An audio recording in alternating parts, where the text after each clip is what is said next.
WLWT, this is Issues.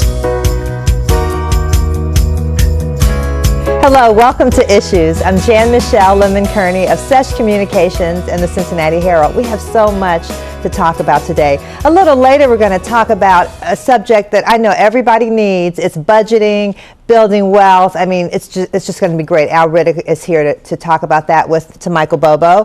I'm to Michael Bobo, and I'm here with Al Riddick, the president of Game Time Budgeting. Thank you so much for being here today, Al. Thank you for having me. I appreciate it. So give us a little information about your background. You seem like a budget guru. Well, yes, ma'am. Well, I started my first company when I was 12 years old. I started mowing lawns, washing cars, then painting houses, and that developed my interest in personal finance. So fast forward a number of years, I made quite a few mistakes with money just because I didn't really learn the truth about money until later in life. But now my mindset is money is something that you have to control, and you have to give it directions and an assignment, and if you don't, it will misbehave. Won't it though? It will misbehave. It will. You have to be able to control it, huh? That is correct. So give us a little information about your company, Game Time Budgeting. Yes, ma'am. Game Time Budgeting, it is a company I started in 2010 after being laid off, believe it or not, but it is a financial wellness company. So we actually do financial wellness programs with corporate employees, and we also do financial literacy workshops with college students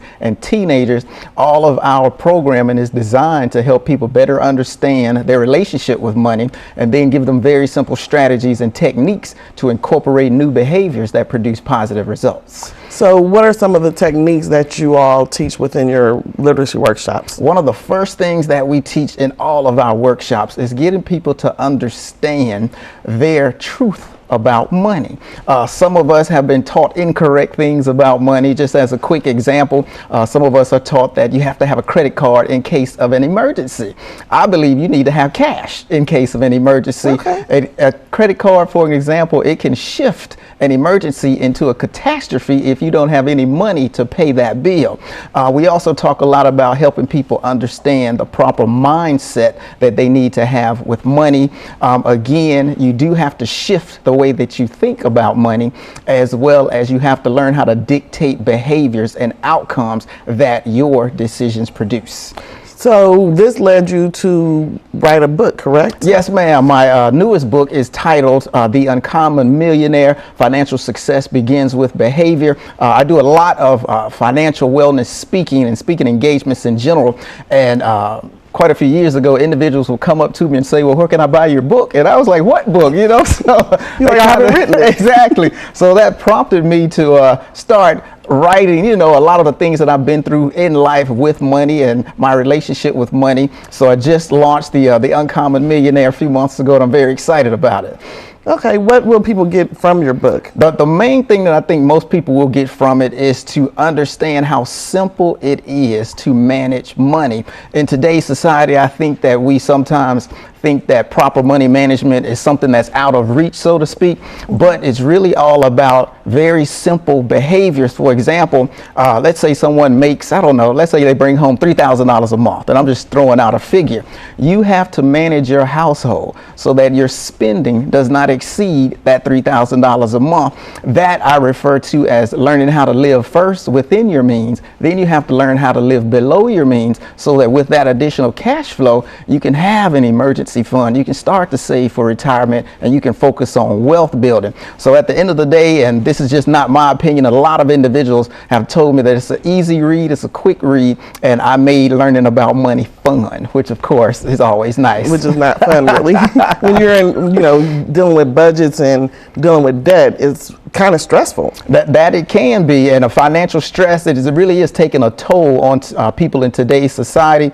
But that financial stress is something that can be overcome if you learn the proper behaviors with money, and it's something that anyone can do, but you have to, again, learn about your relationship with money, learn how to correct inappropriate thought processes that you may have with money, and then it's just as simple of implementing daily behaviors that you can reproduce over and over again, as long as you're getting the result that you desire.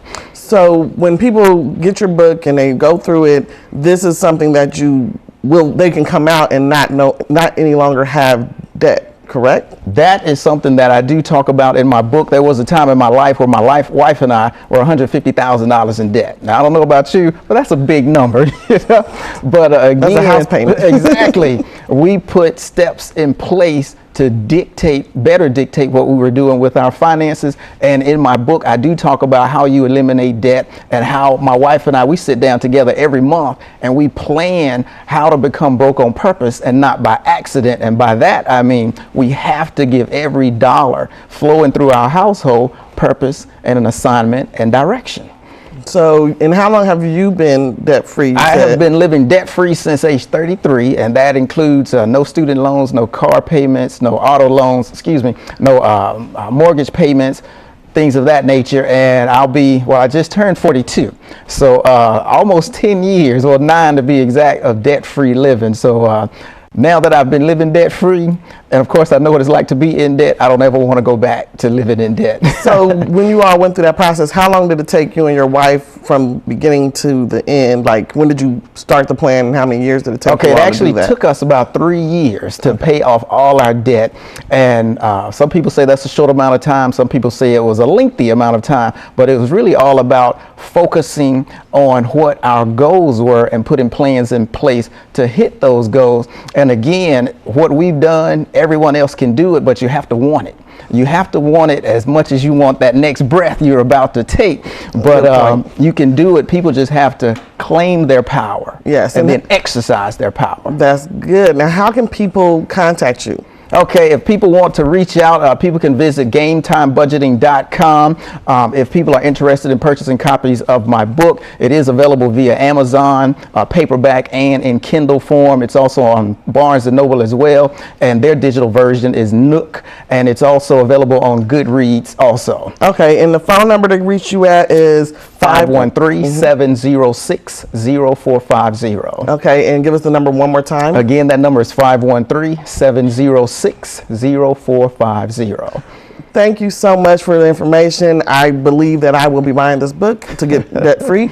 And I want to thank you for being here today, Mr. Riddick. We'll be right back. Thank you.